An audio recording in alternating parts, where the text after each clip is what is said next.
Pull up a chair. This is Fluxtaposed, episode 197, recorded on January 30th, 2018. On the docket today, we've got RL. But most importantly, we've got Netflixation featuring Netflix's own Bright.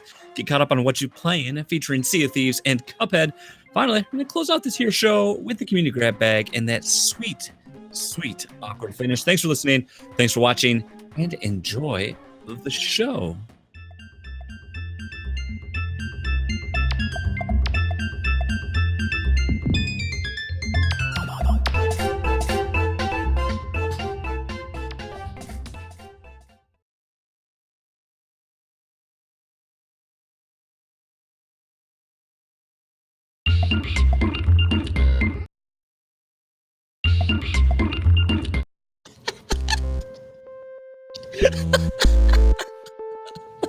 I can't come in with an intro.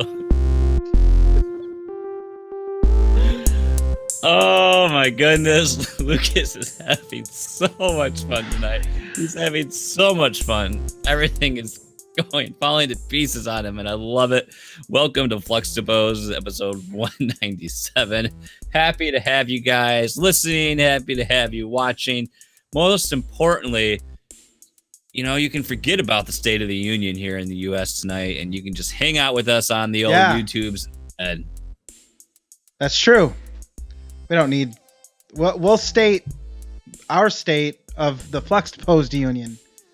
That's right. I am Jason. He is Lucas. He's still coughing. Welcome to Fluxtaposed. We're happy to have you here.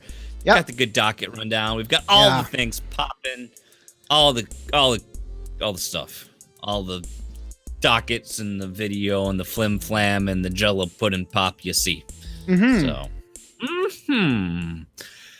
Well, to give you a peek behind the scenes, we've been trying to look at some better ways to do the old video streaming of the here podcasts, and we have a new program that Lucas is messing with, but apparently it doesn't want to separate his audio, so we are unable to stream music separately from his audio, which proves a problem for our little pre-show, our pre-show intro and Netflixation. Well, not Netflixation, but Overclocked remix, things like that. So we'll have to continue to test that. But we're trying to give you a more premium experience, a premium product for your enjoyment. That's true. Very frustrating. We're all about a premium product here at Fluxtaposed. We never skimp or cut corners or put out something that's less than that by any stretch of the imagination. So, Lucas, welcome back. Hi. It's nice. We survived our first guest on a live show, and we here did. You are. I feel like that show started easier and better than this one, but you're gonna have that. Yeah, you're gonna have that. Yeah. And whenever I hear that, I just think of that Tech TV clip. I don't know why.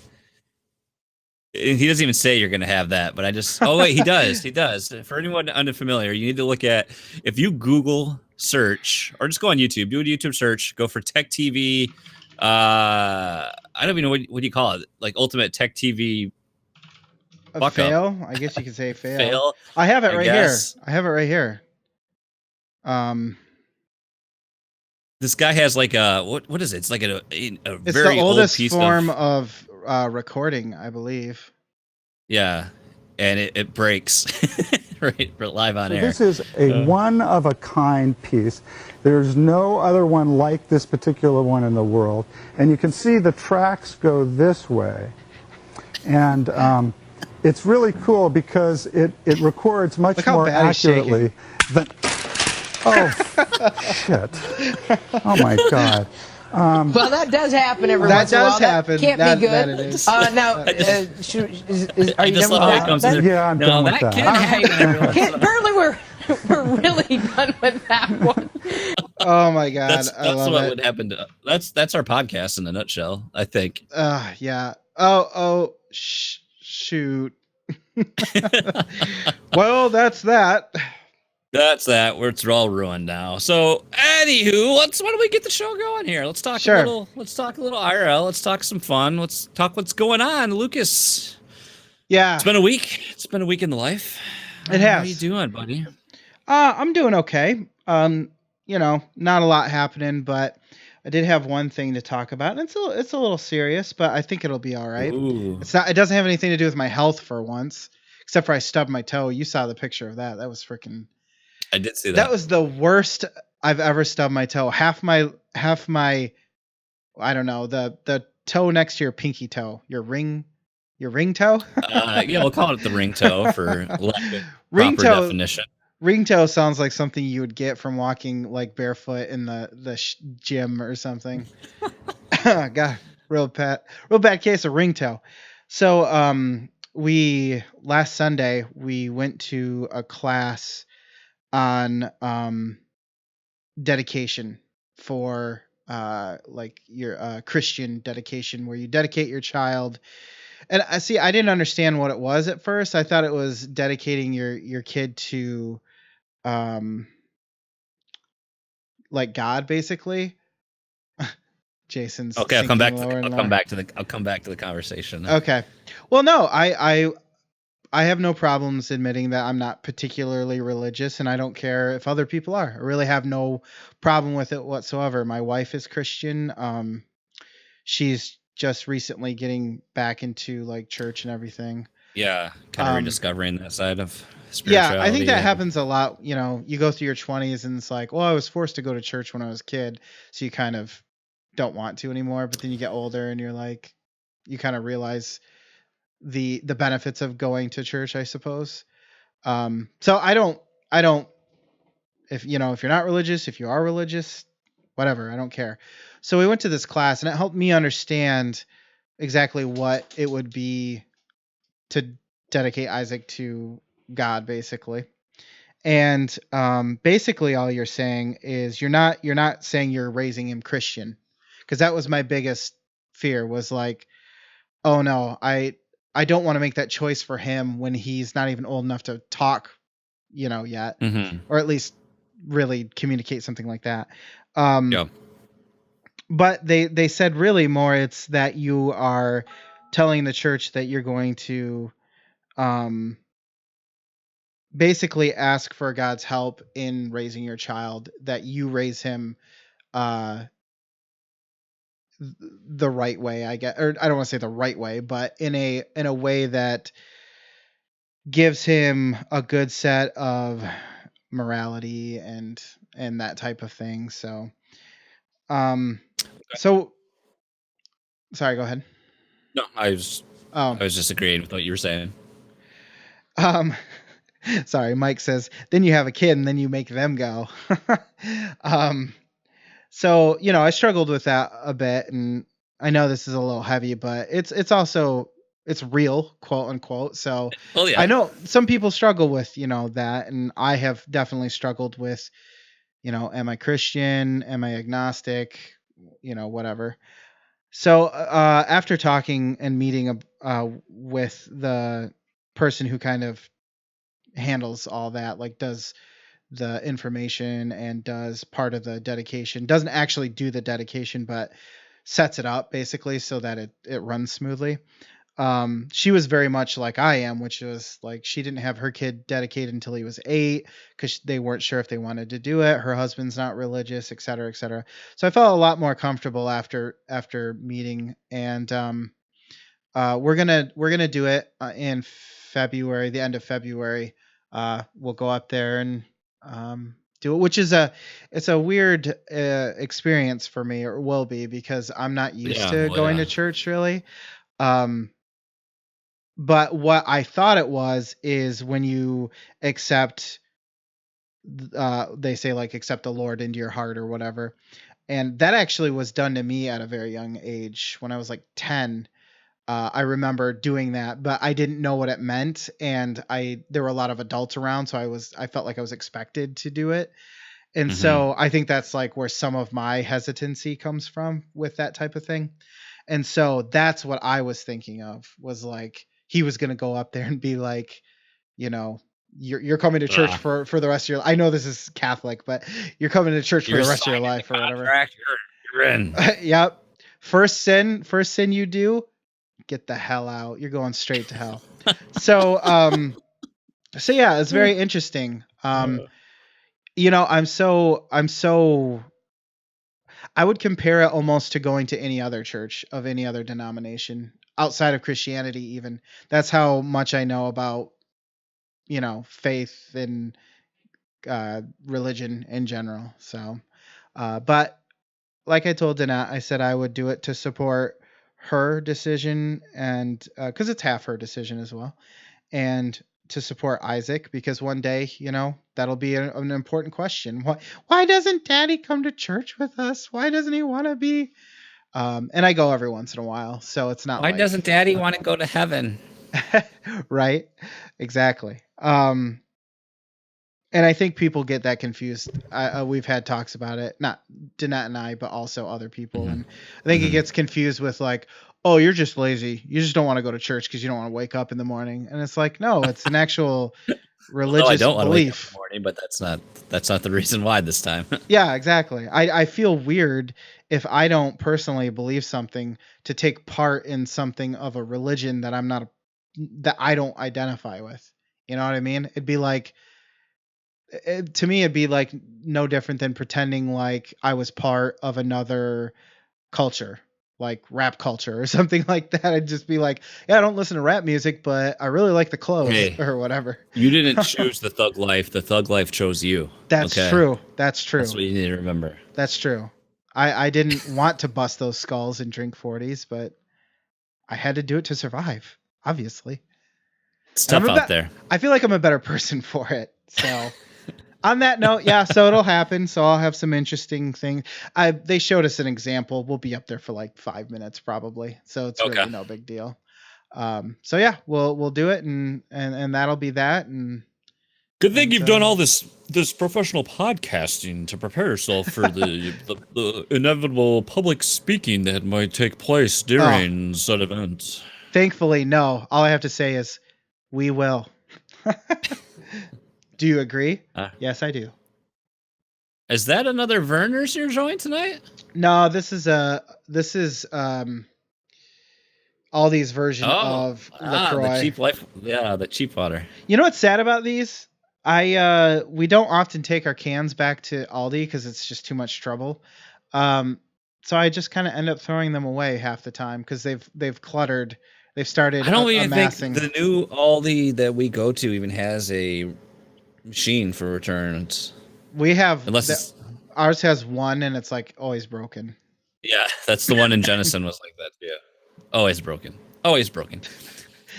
Sorry, Mike. I do want to wear your Jurassic Park T-shirt to the dedication of my son, since it's such an important event. We know that Jurassic Park T-shirt is a great piece of. That's like Mike's version of the T-shirt. He's a man of the cloth. That cloth being a Jurassic Park T-shirt. Yes, exactly. One time, while we're talking about bottle returns, one time I worked at that one gas station outside of Greenville. That's only applicable to Lucas. No one else here will understand that. But we had one of those single, can return machines. And one time it kept jamming up all the time. So one time I took it upon myself to try to fix it. So I literally had that thing apart and I was like inside the machine. Oh my God. It's just sticky and gross smelling. It's on the outside. It's bad enough. I can only imagine what it must be like on the outside. God, it'll keep you warm. So yeah, that was my big news. Oh, well, there you go. Well, my turn. Is it my turn then? I'm still going to the gym. Nice. 3 days a week. Good which job. is why unfortunately why this is not beer. This is just a ton of water. A ton of vodka. I try to drink a gallon of water a day, which is with this thing, it's a lot easier than you'd think. This is 48 ounces, so I only got to drink like just over 2 of these and you're set. You're set. It's going all right. It stinks getting up at 5. Like tomorrow, I got to get up at 5 in the morning. I go Monday, Wednesday, Friday, and I'll probably eventually incorporate another day in there. I started using the Strong app. Yeah, Strong Lift. Aaron chat's telling me I need to man up. He's right. I do, Aaron. I do. No, it's not Strong Lifts. It's just called Strong. They advertised it on a Red Wings podcast I listened to. I think it's part of the whole Strong Lifts thing because that's built in here as well. But it's a workout tracker the free version. They have a premium version as well, but I don't want to pay for a subscription. So I Fuck figured I should no. really start tracking my workouts so I can, Right. gain appropriately on weights and things of that nature. So it's been going well, and it feels nice. And like what I was telling Jess when we were talking about it, I think the real benefit is this is the first time in a while that I've been able to just I'm going and doing something for me. Like coming down here and podcasting and playing video games, that's one thing, but I'm still like I'm really actively like engaged in what I'm doing. So it's relaxing, but in a way I don't like relax, So I go in the gym and I'm either listening to a podcast or I'm listening to a playlist. I can just like completely zone out and I'm like in that whole state. Plus I'm probably in a different persona in the gym than in my normal life ever. Like I'm not really testosterone driven or, like alpha male anyway, but when I'm in the gym, you're not pumping iron in front of the mirror and going, no, like if you and I were in the gym together, I totally imagine it's like that one Geico commercial when the guys are like lifting, and every time the camera cuts back to the one guy, he's progressively getting huger and huger. And he's like, "That's right, bro, potato chip or bro Montana," and they keep saying all these nicknames for one another. That's what we would be like. But he's getting a sweet pump off that.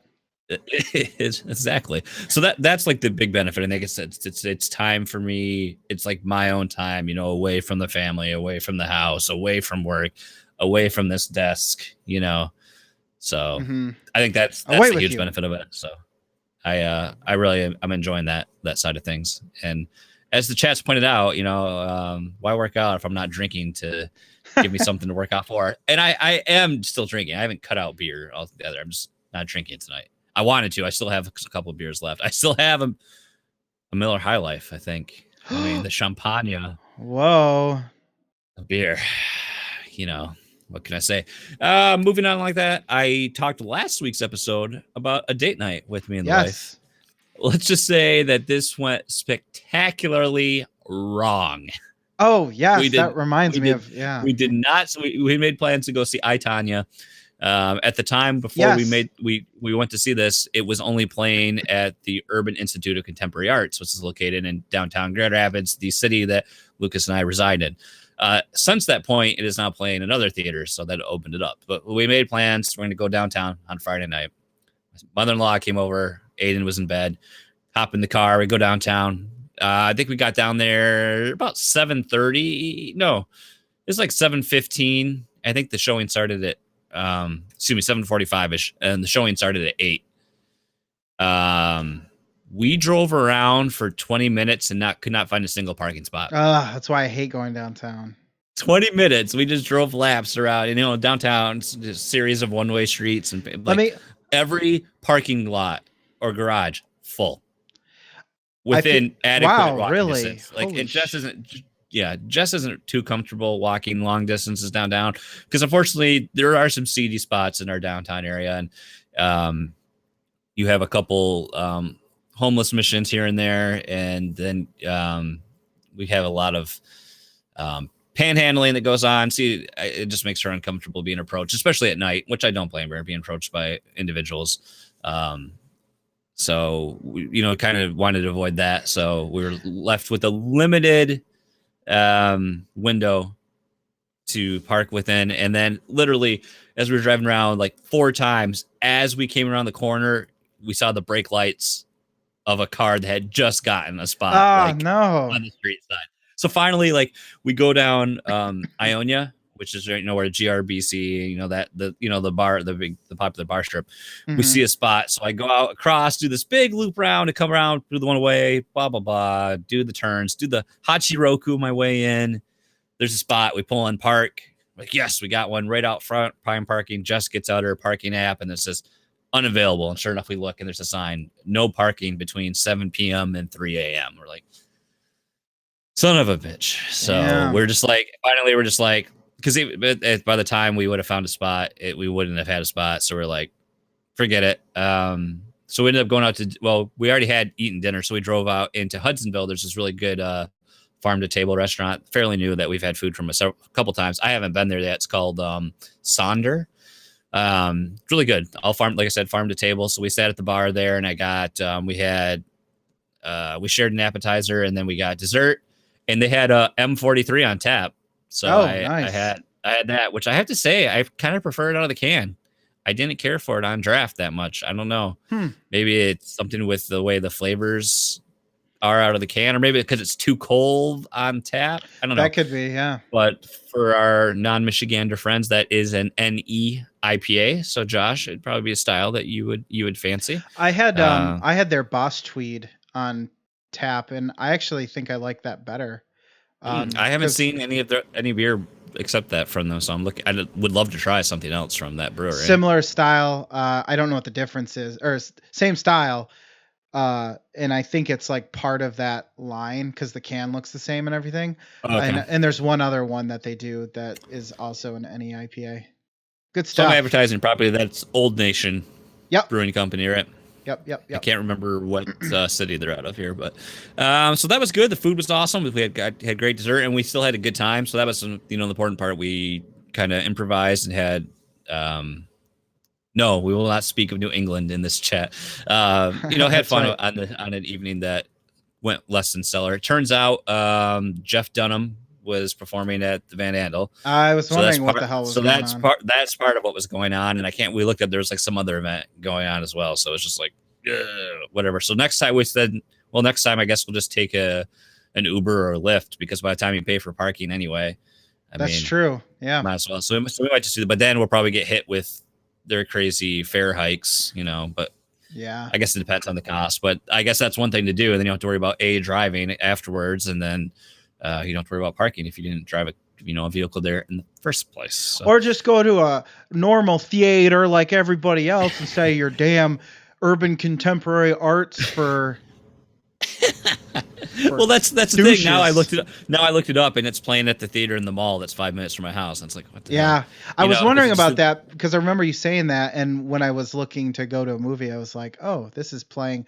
But it's weird because like the movies that are Oscar nominated are kind of like rotating through all of the celebration theaters that we have around us, so you can catch like one or two of them at each theater, but you couldn't go, like I couldn't go to the one near me and see all of them in a week. I'd have to wait until they rotated the movies out. Yeah. So yeah, I think I, Tanya is there now, maybe.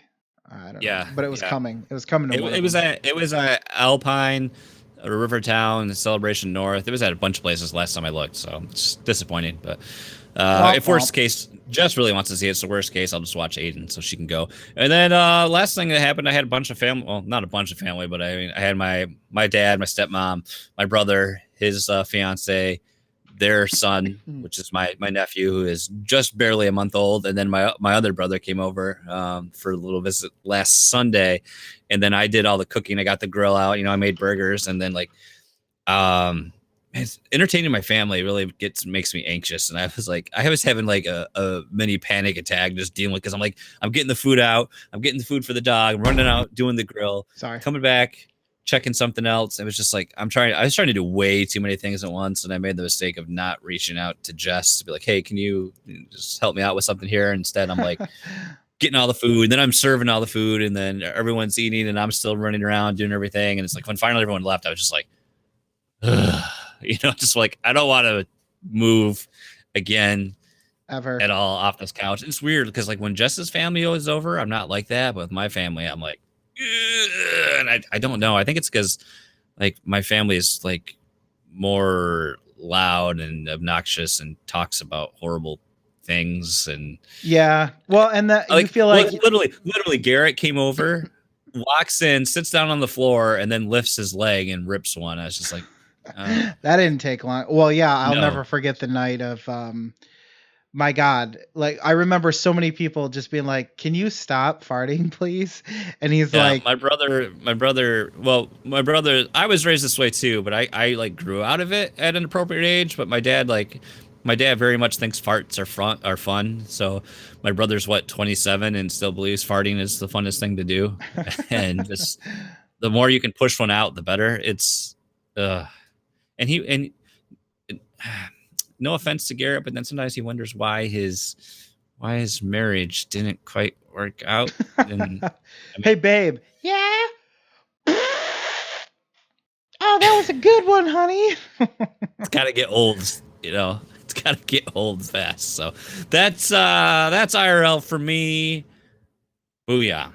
Booyah shaka. Booyakasha. Yeah, that too. All those things. So this will be interesting because this is our first live show with the Netflixation. I was gonna try to play the trailer if you wanted to. Ooh. All right, you can do that. I just want to do a disclaimer for anyone that is watching the show live. We are probably going to be some spoiler light territory. So if you haven't watched Bright or don't and care about getting it spoiled for you, you probably want to check out for a half hour or so. But if you don't care, we'll just stick around and we're just going to talk about the movie and, you know, all those good things. Bullshit around like we normally do. That's right. Bullshittery and shenanigans. Mm-hmm. Mm-hmm. Yep. Should I just play the trailer now? Yeah, I was just waiting for you to do that. I was like, why okay. is he... All right, here we go. Enjoy my non-activated windows there in the side. I was like, I can't see the trailer. Fairy lives don't matter today. That's it right there. Now take the little homie out LAPD style like you do. Oh, and you keep doing all your gangster stuff. I'm just trying to sell my house. Don't worry about that. Everybody's just trying to get along and have a good life. All of the races are different. Just because they're different doesn't mean anybody's better or worse than anybody. Hey, where's the diversity at? I got a dude in my car. I didn't ask for it, but the whole world is watching. What? Okay, you don't like me. Man, I'm not out here to be your friend. I need to know if shit pop off that you got my back. Can't hide it, Wood. Humans have physical tells. Like the face. What's my face? The human who needs a lot more conjugal love type face. Do not wink at me like that. I kind of like want to watch this again already, just because I don't know why. I just do. Spoilers. Guess we know how you feel about it. We are the cavalry. What is that? Those skeletons look cool as fuck.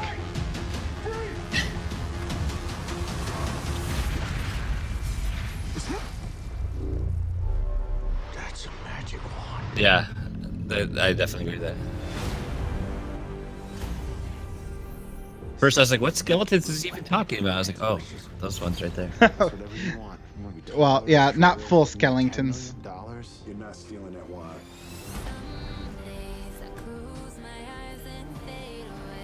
You gotta get out of this neighborhood. Kind of an interesting mix of cast that we had on this, too. Shit's gonna start. The magic wand. We have to secure it.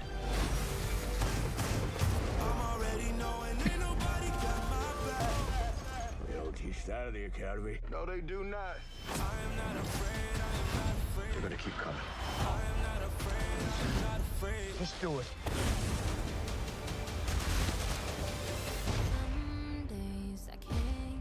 That part was cool. Yeah. He like rolled a critical success on that one. Oh, I saw your desktop for a split second. Oh no! Spoilers. Not all my pornography. We're in a stolen Toyota Corolla. On my red tube. Only on Netflix. Oh, gotta get that album. Gotta get that album. That's right. All right, there we go. That was the trailer. Only on Netflix. Bright. December 22nd. Everywhere.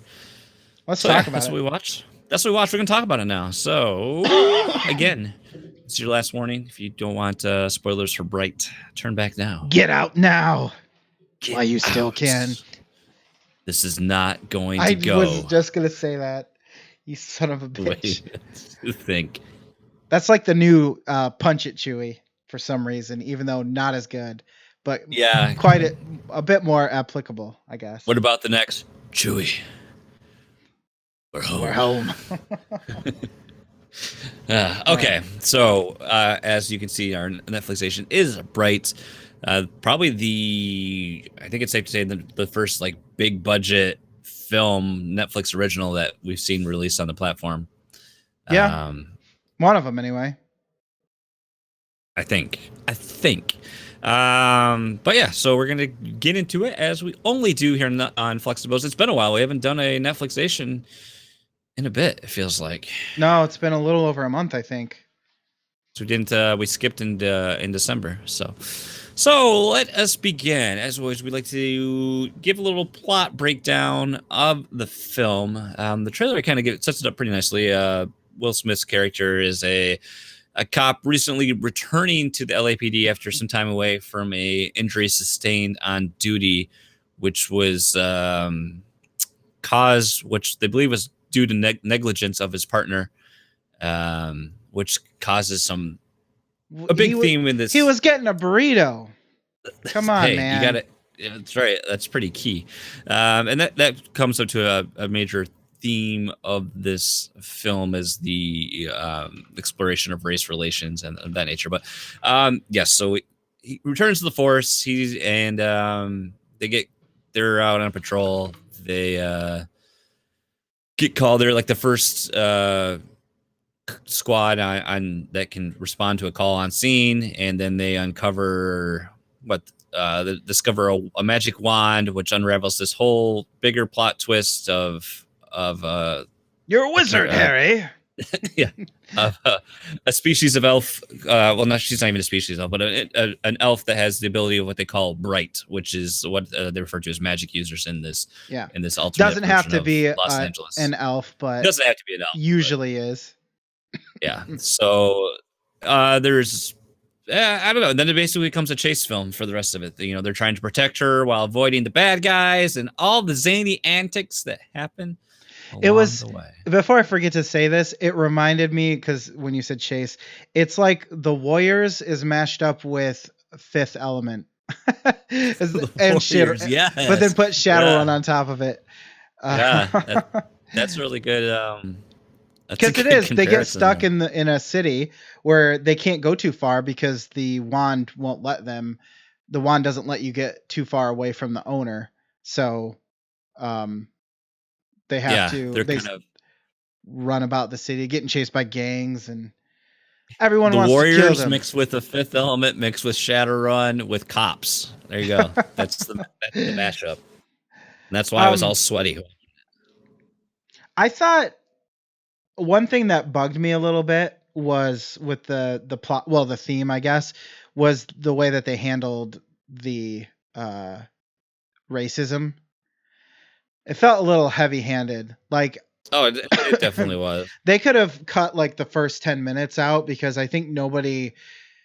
I mean, we already are dealing with racism, and we don't have other species to deal with as far as that's concerned. So you don't need to explain to me that, you know, the addition of elves, orcs, and whatever else is going to cause racism among species as well. So it definitely was a little heavy-handed there, and I felt like it was a little detrimental to the beginning of the film, because it felt a little long to me. Yeah, that gets hammered home a little too much, I think. I think I could agree with that. I don't know.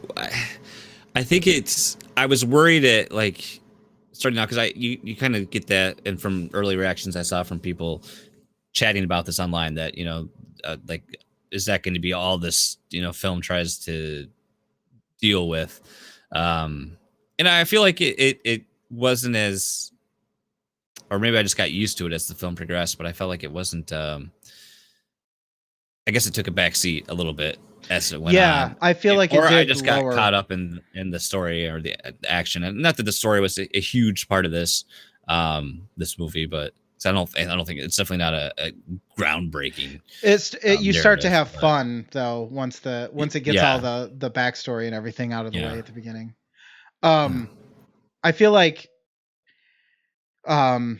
Josh says out of place for that type of movie, and I think that you can put bits and pieces in there, But because we're not really familiar with the world beyond, hey, there's elves and orcs in it as well, and magic, um, it's weird to bring it to the forefront like that.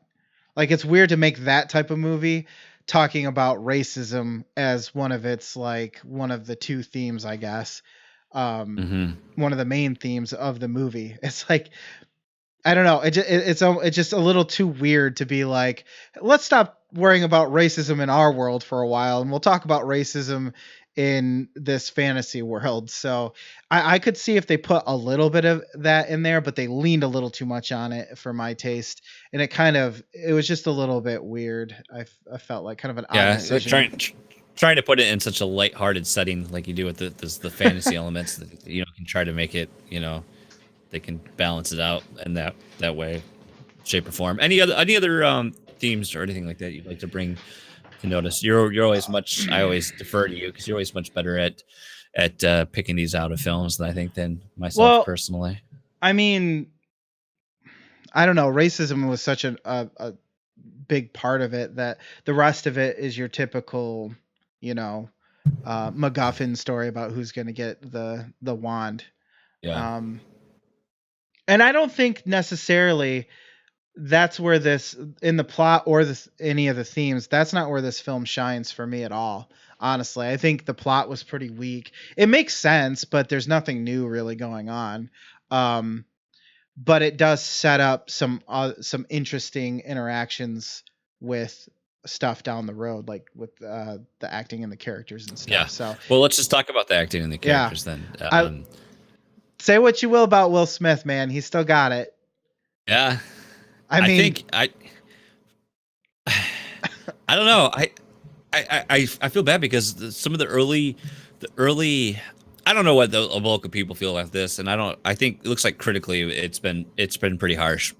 But like from the fan perspective, it's been much more positive, and like I feel like I don't know, for what this film is, I think I thought it was good. I mean, especially you got to give it up to, I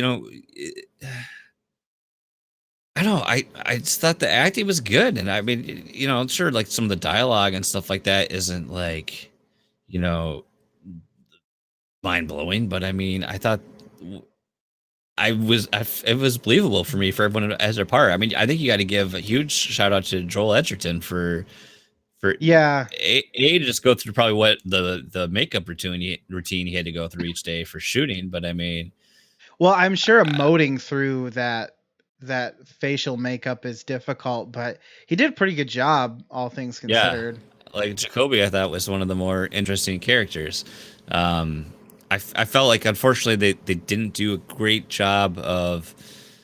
I could have gone with some more development. I think on our female lead, and I can't think of her name. It's been a bit, so it escapes me a bit because maybe we get a little bit of Layla. Layla. I mean, we get a little bit of backstory on her, but I guess it was just like a really slow burn. But how that's developed, but I thought the acting was really well, and especially I think they made like a good way, like not, I guess I want to say supporting cast, but just like the variety of extras and things like that they had in this nature really gave the city some further life outside of our main characters, albeit very gritty and dark. I mean, we mostly had a gang and then a lot of orcs, but from what I learned, the majority of Los Angeles in this film they're like it. I mean, it's total Shadowrun rave party scene. I mean, that's what what a lot of this was. But as far as like the characters go, I feel like the most interesting was Jacoby. I think just from like that's like a character I'd like to get to know better. I think Will Smith's acting for God, what's his name? Daryl Ward. That was the same Daryl? Yeah, Daryl Ward. Oh yeah, Ward. Yeah. Kind of, I think it enhances what that character was supposed to be. Because during the course of the movie, he makes the shift that they kind of really do become partners to a certain extent. Yeah. And I think what I like best is when those two are interacting. That's the strong part of this whole movie, is to see like he goes from not really Are we liking friends, Ward? No, yeah, we're not no. friends. They go from like he jokes with them, but in kind of a mean way, to joking with them in more of a like, we're friends now, type of way. He And kind I of has think that character development throughout the film where he comes, full circle and yeah, accepts him as an actual partner, an actual person. Well, I'll say person in the term, but not just the second class citizen that he's going to look down upon and forced to be around because of his job. right. And I think that he did a good job of elevating that character, because that's a tough one. Yeah. Like basically he's a racist at the beginning. Yeah.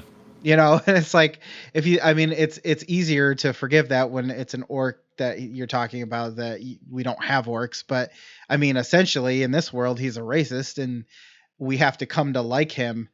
And eventually you do. And I think part of that is because I don't know if it's written this way or if it was just like Will Smith being like, hey, I'm Will Smith, I'm going to say this line however I want to. Welcome to Earth. But he I think he well, it's the best one. I think he was able to bring more to that character than may have originally been there. I don't know, but he definitely helped it out. The most annoying character, no question, was Leilu, which that's what I'm going to call her now, because she's totally Leilu. Fifth Element Leilu, Lilu, or whatever her name is. Very, very annoying. I hated her character type. Like the way she's acting all weird and like she's never seen the world before. We get a hint that may have been true, but then when her character shifts at the end and you find more about where she came from, it doesn't really have the impact that the way she acted for more than half of the movie led me to I was kind believe. of disappointed in the villains as well. We have two throwaway sidekicks, and then our sorceress. They did a lot of staring. Yeah. That's the problem with elves. You make elves the way that you would expect, because that's exactly how elves are in Shadowrun. For the most part, they're uppity, and which is weird because there's plenty of diversity anywhere you look. It's weird to think that every single elf is going to be uppity and an a-hole to anybody who's not an elf. But I don't know. They're always that's true, and in a lot of fantasy, they're always the higher race. Yeah, they were that they wrote themselves into a corner because they had to look all cool and badass. So they're always like staring and upset without saying anything, and it's like, all right, like that bad guy only really works when it's like Darth Maul, and then there's the guiding behind that, the true evil, when they're just the implement. And I do want to say, thank God that the FBI didn't end up being secretly bad guys, because that would have been the most obnoxious turn of events. Right. Anytime like FBI or police or military are involved in something that the main characters are on the other side of, it's always they end up being the dicks. You know what I mean? Like this Will Smith shot or whatever his character name is. Daryl Ward ends up shooting 5 cops or whatever. And like those were the bad guys. But for the most part, it was, hey, you weeded out some corruption within the force. Not every single cop in this force is bad, and I'm going to quit the police force or whatever. So that was nice to see. Yeah. Well, let's keep going for the sake of time. Let's talk about dialogue. I think it's tough to go in some directions because obviously the subject matter here, but I think some of the best conversations, like what you mentioned, is what happens between Ward and Jacoby. Yeah. But it's tough to for me. It's tough to talk about believable conversation when we have such a outlandish, you write an elf character who speaks in like, proper English and everything, and it sounds very forced to somebody like us who wouldn't talk without slang or something like that. Yeah, I mean, like you said, yeah, I totally agree. Most of the dialogue was fine. Most of what was written and said was fine. Nothing, I mean, this film doesn't rely on the dialogue to really. It's not a heavy dialogue heavy that needs it to drive the. It's not drama linen. It doesn't need the dialogue to really carry a lot of the performance. It very much relies on the action and the set pieces going on. What did you? We talked a little bit about direction, maybe with pacing. I thought, like you said, I think the it takes a bit for this film to really too long. Find its legs and get going. Yeah, it takes too long. I would have re-edited the first like 30 minutes, I think, because again, we know that this is what kind of world this is. I have a hard time believing people who aren't into fantasy movies necessarily are going to watch this without at least having some inkling as to like what an elf is and what an orc is. You know what I mean? Like we see them in their habitats here, like how they are in the normal world, so to speak. Let's get away from that and let's get to. I think the movie really kind of started off when he finally gets back to the police station and is able to like dress up, and he's talking to, or suit up, and he's talking to his the people he ends up shooting later, and they're basically being like horrible while Jacoby can still hear them waiting outside, and that's when I was like, oh, okay, like that's a good example of like the racism done well. Give me more of that. Don't give me, Will Smith and his wife talking about, the orcs next door and how bad things are in the world and everything. Give me better examples. So, but yeah, the pacing was a little off, but it finally does pick up steam. It's like a train is just kind of chugging along. Yeah, I think once it picks up, you're good. It's just you have to get to that point, at first. So, I agree with you there. I think before we get into the technicals, I just want to reiterate, I think that this movie is kind of a stepping stone. I would like to see a second one made, but honestly, I'd like a better writer to come in who could craft a better story. Like we have characters now, give me some world building and give me some like villains that are actually worth watching. Give me a story that's not just about like, this wand, so to speak. Because right to the Dark Lord returns. Well, yeah, and what's that's those were the interesting things, and like you never really see the Dark Lord, so that never really feels like that big of a problem. They talk about brights and everything, and it doesn't really seem that common, but like the way the magic works is kind of weird. So you know what I mean? Like the rules of how magic works in this world, it seems like it's just all encompassing and you can just do whatever you want. So I'd like to see some more world building, a little bit more lore. And then give me like a second movie where we don't have to set up who the characters are. You know what I mean? Yeah. So that's kind of where I'd like to see that go. Whether it does or not, who knows? Yeah. Excuse me. Talking about the design side of things, we're going to focus on cinematography. Well, I mean, if we're looking at like, go ahead. I was going to say, I just thought it was serviceable for an action movie. You can actually see what's happening for once. Yeah, for an action movie that's set at night in rainy Los Angeles. I mean, there's not a whole lot. I mean, you can definitely get into problems where it's going to be too muddy. You're not going to be able to see things well, or I don't think that was a problem.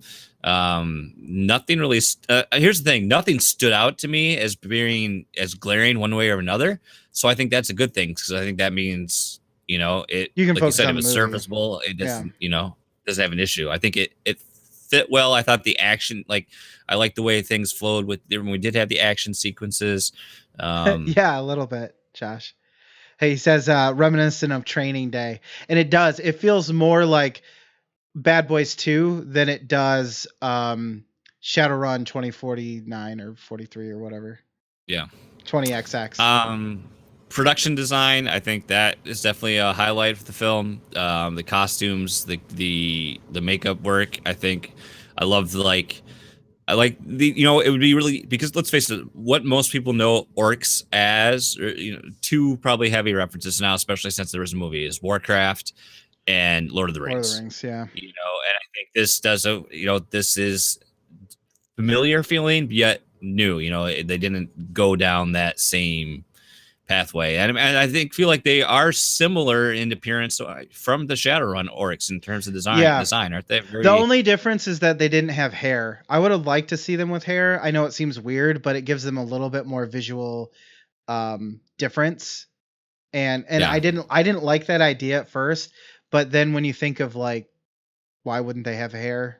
It Yeah. just seems weird not to see them with hair. The one Yeah. thing that bugged me was that every single orc was covered head to toe except for their heads and their hands, because they probably didn't want to have to do a lot of body work to save time. But it did feel Yeah. like every single person was just wearing like long sleeve coat or like long sleeve jersey or whatever. like FUBU style jerseys is what I. Yeah, you didn't see too many imagine. orcs out. There was just the one, the driver, when they went into the elf world or whatever. That's the only I one like you how they see did- outside of like gangster Yeah. wear. I like how they demonstrated too, like how much more powerful the orcs were than the other races too. Like we see Yeah. Jacoby getting slammed into a cooler by a vehicle. Yeah. That part was cool. When he finally went beast mode, when he stopped being a pacifist and he really he started getting aggressive, and he's just throwing guys, and the Yeah. way that was really cool to You see. just reminded me when he says, "Ooh, I get the big gun," and then Ward's like, Yeah. "Nah, No. never mind." That amazing shotgun, that Ward shotgun that never ran out of shells. Yeah, well, except for the very last moment when it had to. I thought, and then with the elves, I feel like you're pretty limited with elves. I mean, there's only so much you can do. Yeah, they did enough. I mean, it was like, oh, they live in the nice part of town where it's all high rises and filled with shopping malls where you can afford anything, and fashion and stuff. I do like that class separation they created with all that too. Yeah, I think it's almost like the opposite of like Dragon Age, when the elves are the ones who are oppressed in that game, and so they make these alienages they call them, where they they're basically just ghettos where they put all of the elves in one spot. Here it's like turned on its head, where the elves are actually like higher than anybody else, so they have their own walled off palaces, basically, and then everybody else has to live in the shithole. But I think they did a good job of making a believable fantasy world where it was like regular cars and trucks. There wasn't anything sci-fi about that. There wasn't anything sci-fi about much of the world itself or the technology. It was just that magic came to the world, right, and races, and that was the only difference, really. And I thought that was kind of a nice spin, because Shadowrun is definitely 3 times above the regular world. I mean, it's like a parallel universe of our own that's very much in the same mold. Exactly. Wasn't too hard to grasp. Mm-hmm. Let's talk about musical score.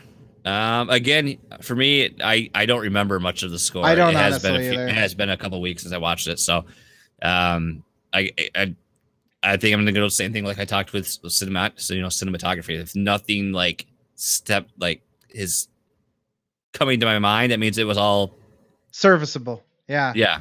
It did its job. It didn't distract. I would like to have to go back, and I guess that would be something I'd probably pay more attention to in a second viewing. Well, according to the trailer, you can buy the album soon, so maybe you could do that. Maybe I could do that. And let's talk about the technical side of things, the effects. I think that's definitely a highlight of the film, like we're talking about in the trailer. The elf caught in the wall, that shit was cool. Yeah. It was nice to get an explanation as to why that was happening. Why it happened, But even if it didn't, it was like that was probably the most Shadowrun looking thing in the entire movie. Yeah, I love the spell effects. I love to see like the corpses that are left behind, like that burning skeleton look. That was really cool. That was cool. Yeah. Why does So I why think is the wand drippy? I never understood that. That's one thing that bothered me. The wand looks okay, There's- it looks fine, but it's like she touches it and it like has jizz on it or something. there's something else I've seen that did a similar effect to that with their the magical device, and I think it's just represents like maybe like the sheer amount of power that's contained in this one That'd be small very object. annoying. It's like, I got on my hand again. It's so thick and viscous. It's cooler than a Harry Potter wand. That's true. Do you think it has a unicorn hair in the center, or I maybe hope a so. phoenix feather? Oh, we didn't talk about what about the centaur cops? Yeah, that was kind of a nice little surprise, honestly, because besides the orcs, the elves, and you also see the fairies, the fairy, which are annoying apparently, like little bugs. Mhm. The centaur cops, I was like, okay, yeah, this is cool. I like the centaur cops. I was completely fine with that. Yeah. I don't know anything was so like over the top with the effects. Hard to tell a whole lot. I think this I mostly thought was CG. Well, I want to go back to the in the store. That whole that whole sequence I thought was really pretty cool, actually. If you didn't watch the movie, they get in a fight at a convenience store, gas station, because they're waiting for backup to arrive, basically. But the bad elves, and honestly, I don't know any elves that are good. So, hey, elf racism. They are waiting and they get ambushed and they have a fight in this convenience store, and it was pretty cool, actually. The guy gets hit by a car. They shoot up some freaking aerosol spray cans and those explode. There was a couple of different things, and I thought that all looked pretty good. And I would have to imagine that some of that was practical, which is nice because nobody wants to see, CGI car hit a CGI person in a real world setting. That looks terrible. So I think they made some smart decisions with the effects there. Yeah, a little heavy. A little heavy on the glare, though, on the J.J. Abrams Star Trek lens flares. Ooh. But other than that, as far as honestly, I don't have much to say about editing. Our last topic, I thought it was fine. Yeah, I think we kind of talked about that with like the slow start and the changes that we would make to that specific sequence. So there's that. Do you think do you think that your interest and enjoyment with Shadowrun, like, do you think that yes played like a big part of why you enjoyed this? Do you think you would still enjoy this film if you weren't already like enthralled with that world? Well, that's why I said I find it hard to believe that somebody who wasn't really interested in sci-fi or fantasy would just watch this movie and be like, yeah, I actually liked it. I'm sure there are people out there, but not too many. I don't think I would give it as much of a pass if I wasn't predisposed. If I didn't like Shadowrun and everything else was the same, I probably still would have liked it. Because I don't think it relied too heavily on a Shadowrun feeling. But for the most part, I would say it's decent. It's worth a watch if you're bored, because I had fun with it. It's a little long, but I had fun with it. Yeah, I was surprised because I thought the way some people were talking, I was like, oh, this movie stinks. I'm not going to like it. And then by the time I got done, I was like, wow, I really enjoyed that. Like, I didn't expect to like it as much as I did. And I'm sure my Shadowrun influence plays a part with that as well. But it has some solid things going on. Yeah, and if nothing else, the Shadowrun thing just gets me used to that idea of a typical high fantasy characters being introduced into a more modern, setting. Yeah, you don't get that a lot. That's really all the Shadowrun prepares you for. So, I don't know. I really enjoyed it. It definitely gets a thumbs up for me. I'm assuming it's a thumbs up. Yeah, for you as well. Me too. It's not perfect. There are plenty of things wrong with it, but I was expecting, something much worse. than what we got. I think, I want stuff like this to succeed because I like Netflix taking chances on more varied settings and things like that for films of this nature. Yeah. I want more, especially I want more, not that this is so much sci-fi, but I want, more sci-fi in a way, like we know what we got coming out this week, and another possible Netflixation film that you showed me that coming out later this month called Mute. We got Altered Carbon. Altered Carbon, and I want to see some more things of this realm to continue. So that is Bright. It gets thumbs up for both of us. If you haven't watched it, maybe you should check it out. Don't take the critics for for the be all end all. I think a lot of the critics, like I read a couple of critic reviews, and they're like very it's like they had an agenda against this movie from the start. So is it going to be? You kind of have to get it. You kind of have to get it a little. If I was coming in as a critic who only liked movies and didn't like any particular, wasn't a nerd, I guess, this movie's probably not going to be for a critic. And that's okay. This movie is no I, Frankenstein, okay? It is no I, Frankenstein. Thank God, because if I had to watch another one of those, he never died. He never did end up dying. It's not that movie either. Those are just fun to mock, at least. Yeah, so there you go. Check out Bright if you haven't. It gets the Fluxtaposed recommendation. And we'll come back with another Netflixation next month. But now we've done some talking. We need to recover a bit before we proceed with the show. It's time to pick an Overclocked remix. Play it. I was really hoping you were going to say, we've done some talking. Now it's time for rocking. Let's do some remix. That would have been perfect. Dang it.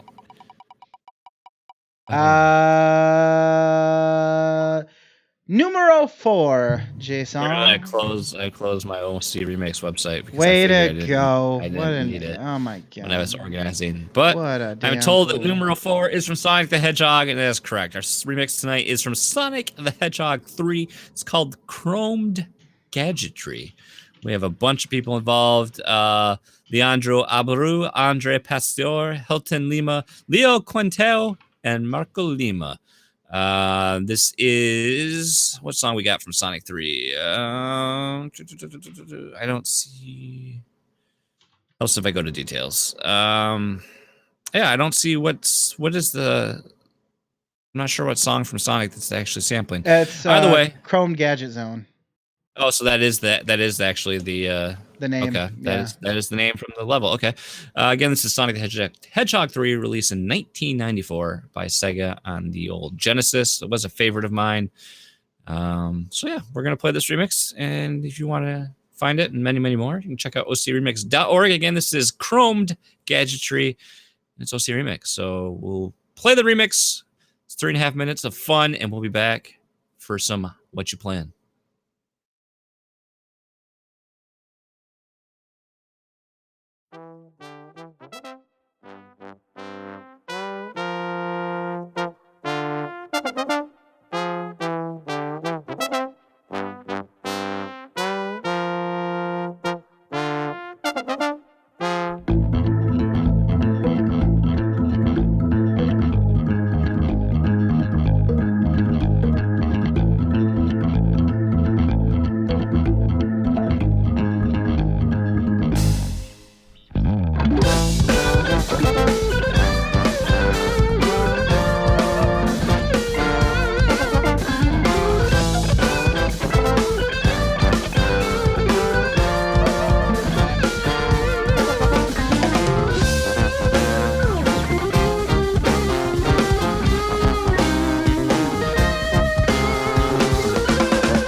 The lovely repeat music option. I can't Fubar's wait for pissing me off, man. what's Fubar gonna do when I say it's time for what you playing? That's a good question. Let's find out. That was a Sonic 3 one for you, because our song came from Sonic 3. You tied it in there. I did. I also had to. I was like, oh shit, that's right. I got to do that yet. Hey, Matt and I learned how to take music from YouTube and insert into videos using iMovies today at work. Matt, do you want to start editing all our stuff? We'll make you a producer. Just say yes. We'll give you a pension. I like pension. Maybe. Pensions. Maybe. All right. So, what you playing time, Lucas? You got the lead, my friend. What have you been playing? Well, it's interesting that you ask me this, because Final Fantasy VII has basically been taking up my entire time, all of my life. I'm dedicated to this thing. Final Fantasy is love. Final Fantasy is life. 7 specifically. I'm just really enjoying it. I'm way past the point where I have any like inkling or clue as to what the hell is going on in the story. Things are getting crazy, Jason. Like, I guess spoilers. I mean, I have a hard time. We're gonna spoil a 20-year-old game. I know, but like, look how long it took me to play it, right? So I guess that's the only reason why I say that. But I don't know, like Cloud. Okay, so you have your main character, Cloud, right? And he, the word on the street is that he is a clone of Sephiroth, that a scientist that you're already familiar with has created. And they do a pretty good job of like making it convincing that that might actually be the case, that he might actually be a clone. And so this breaks Cloud, the main character that you play as. And I don't know, I just find that really interesting, because you don't play a lot of games where you don't play a lot of role-playing games where the main character has like a breakdown, basically. You'll get that in action RPGs a lot, but JRPGs, I feel like typically like the main character is just kind of your normal whoever, just kind of basically the person that fills in for you. And I don't know, I just found it to be a lot more interesting than I thought it would. And like that whole journey has been really interesting to me.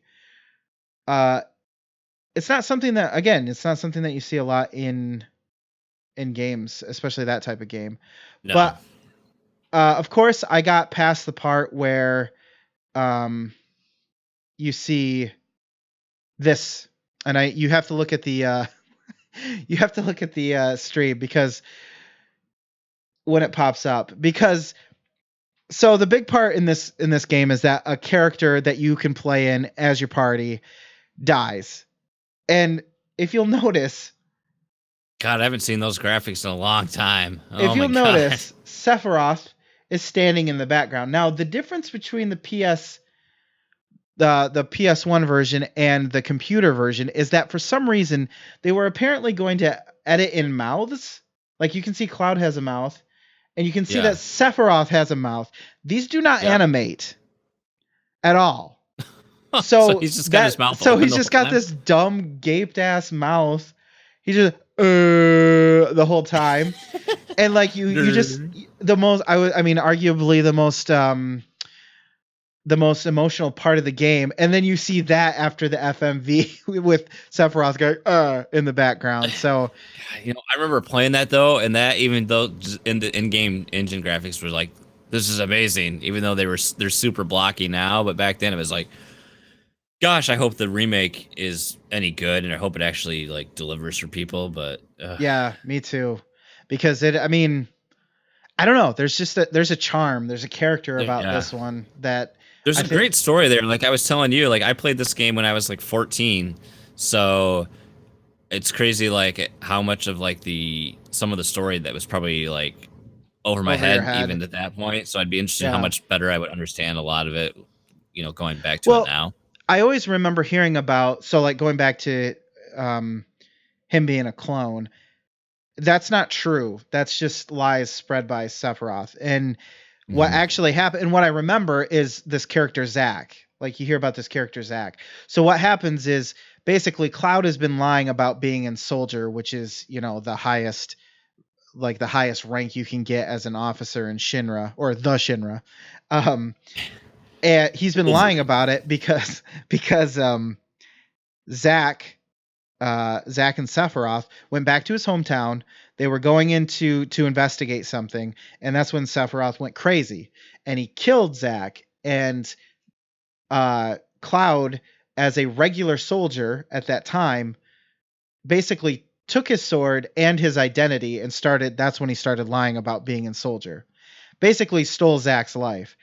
And I remember hearing about that, but now it all makes sense because um, you know, Tifa, the other character in your party, she helps him regain who he really is. But he struggles for a long time because he can't remember his past. Was Cloud from Nibelheim as well? Yes, he actually was, So because he actually was okay. they have Like that's what I couldn't remember. It's like he and Tifa did actually grow up together, yeah, but but they do a good job of making you feel like it might not be true. yeah. Yeah, so that was one of the things that led him to remember that he actually is a real person. Will you remember me? Yes, exactly. So, all that to say, just really enjoying it. The story is, you know, batshit crazy, but it's still fun and it makes sense for the most part. I will say this: I am following a walkthrough. I hate to say that because I do not understand how anybody would have played this game without one back in the day, because there are parts where you're just like, how would I ever know that? Or how long would I have spent searching to find some of this stuff? Hey, if you want to drive to my mom's house, I probably still have the Prima strategy The guide pre on my bookshelf God. back there. So you had one too. So Yeah, it came with my pre-order. oh, they knew you were gonna need it. They were like, oh, these dumb Americans, they're gonna need a walkthrough for this game. It's true though. I feel like I need a walkthrough for every game. I mean, if you really want to do all just to find out the sheer number of side quests and items that stuff throws at you. I mean, yeah. Yeah. Well, and it's different in a game like this where it's all numbers based. Like, do you have the ultimate weapon for your characters and all this other stuff? When it comes to something like Witcher 3, I don't mind my experience being what my experience actually was. If I miss something, then I'm okay with that. But we're beyond the point where some of the game is padded by trying to figure out how to get, the ultimate weapons for your Yeah. characters and leveling everybody up and all that other stuff. Here's all you need to do for Final Fantasy 7: just get the 2x cut materia on your Got it. attack, which eventually Got you get to 'em. 4x. You get 4x cut. Then Leveling you it now. get Knights of the Round Don't with got it. W summon, which lets you summon it twice. Then you get Mime, which lets you each character mimic it, and then pretty soon you're summoning Knights of the Round twice, each character, and then it's healing you for 9,999 with each time too. And then if you die, it also will use a Phoenix down or bring you back to life. So. Oh, okay. Well, so what you're saying is I don't even need to play the game. At that point, it just plays itself. You just press one button and you wait just for have everything to to be die. willing to sit there through the 5-minute animation Oh that my is the Knights of the God. Round summon. I will say a lot of the summons are kind of worthless. Like once you start getting the level 3 spells, I feel like summons are just a really long ass way to do like Fire 2, for instance, when you could be Yeah. casting What was Fire the higher 3. version? Is it Neo Bahamut or Bahamut That's Zero? I can't remember. Bahamut 0 is what is the third variation. Which is the one where he flies up in the sky and then he shoots it down into Earth? Is that I think that's Zero? I think that's the original Bahamut. Because that was cool. Like the Neo one is where he's like red, right? And he everything just melts away as he. I haven't used it attacks. yet because it's like 200 magic points. Wow. But I just got it. If you're going to play Final Fantasy 3/Final Fantasy 6 next. Savannah. I don't know why it sounded like that for some reason. Like I was just gonna do Lion King.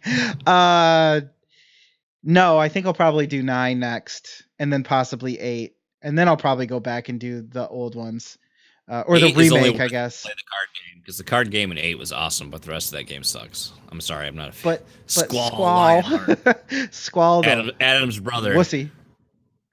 That's true.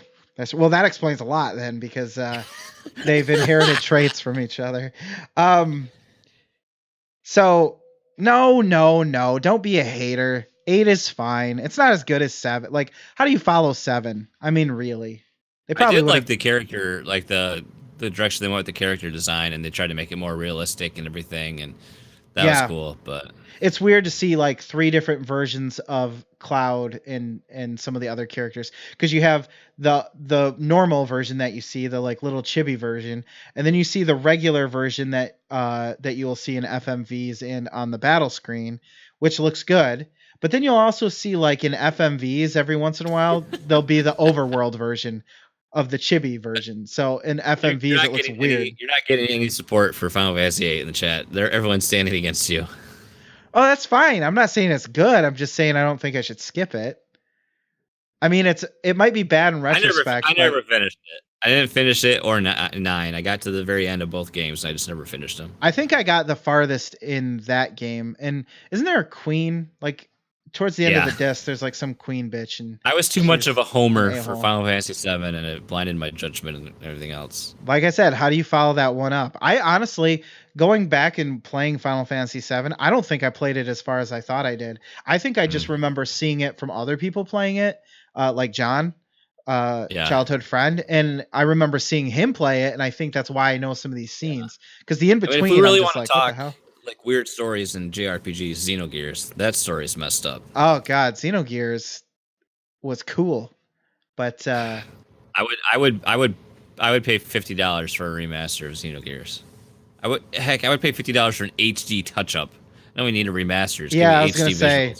Unfortunately, with a lot of these games, the backgrounds are all pre-rendered, so they were making them 640 by 480 for televisions. They can't really scale that up. Sad part is that half that stuff, all those assets are deleted by now. Yeah. But other than one other game, that's kind of my main squeeze right now. I'm mainlining it pretty hard, so I think I'll be done with it by next week.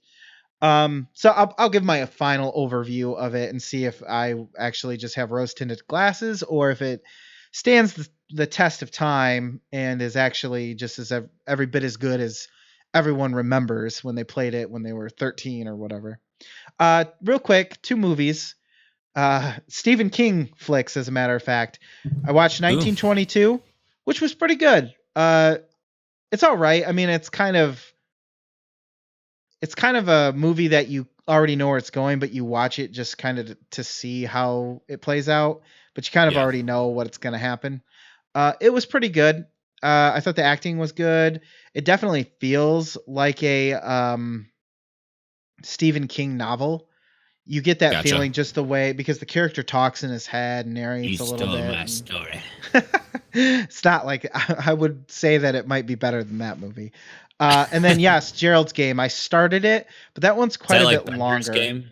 No, it's nothing. This is a hard watch, because you learn things in the middle of the movie that are a little uncomfortable, and it's like 2 hours, so I've kind of watched it, half of it, and I need to watch the other half, because I was like, it was 11 o'clock, and I was like, oh, I could watch a movie, and then I got tired and was like, I'm not staying up long enough to finish this.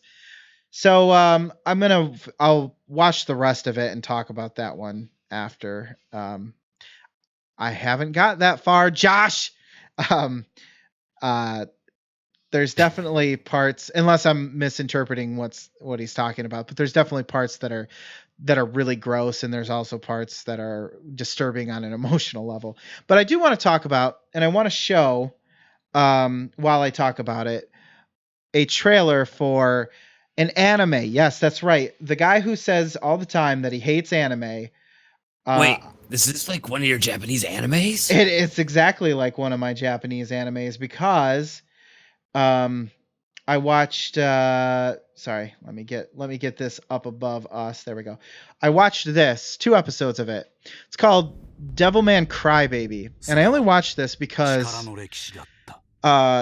I saw an article about how crazy it was. And it is effing crazy. The art style is a little bit weird. It's anime still, but it's a little loose, and you'll kind of see that as it comes along here. Like, the characters are kind of not as detailed, but animated a little bit better. And it's all about these devils that when people basically are sinning or doing like drugs and going to raves where everybody's having sex with each other out in the open and everything. So basically a typical Saturday night for me. But anyways, they are prone to be taken over by devils, and that turns them into monsters. But this guy's brother... Oh, I know, it's typical crazy-ass Japanese weird shit, but I don't really know what's going on. But this dark-haired guy, this devil man thing, his brother lured him into one of these raves, claiming that he was doing research on this whole phenomenon, and turned him... demon. I am Devil Man. Actually, I'm pretty... Yeah, he says that. So he it's weird. It's interesting, but I kind of have gotten over the bad the bad voiceovers and everything, and I don't know. It's weird as hell, and I probably will keep watching it because there's only one season, and I don't know. It's weird enough that I am intrigued by it. So until something happens that turns me off from it, I'll probably finish the 10 or so whatever episodes that there are. And again, I want to stress I'm not an anime fanboy or anything. Lastly, is a game that we're both going to talk about because we both have it now. We both have it now, and I'll give it over to you, man. Thanks to Mr. Josh Brown. If you listened to the podcast last week, he was like, these schmucks are never going to play this. I'm just going to force their hand.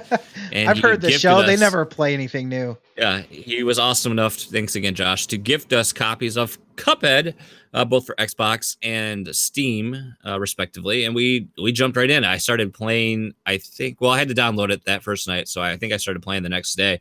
And, I'll be honest, I really know next to little about Cuphead, except people talked about the difficulty.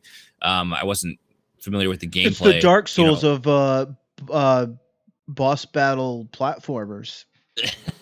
Like, I wasn't familiar that like the bulk of this game is basically, essentially boss rush almost. I mean that's the main. Yeah.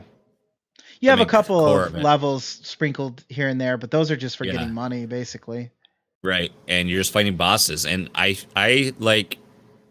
will say the difficulty is hard, but I don't think it's ever like unforgiving enough where I want to like throw the controller and never play again. Because with each death, I feel like I've learned something with each death, like why it happened and what I need to do differently. And I think what Cuphead really does is it's all about sleight of hand. That's what Cuphead, like the way Cuphead tries to do is so much is to get you focus on one part of the screen so it can kill you from another part of the screen. With the other things, yeah. It's like bullet hell, basically. Yeah, that's like what it does so hard because it really gets you to like laser focus on one thing, and then it's going to throw something else. And when you can finally like are familiar enough with an area where you can just kind of zone out and take in the whole picture, you're going to have success. I don't know. I'm on the second world. I don't know how many bosses I've defeated at this point. I think I can't even guess. I mean, quite a few.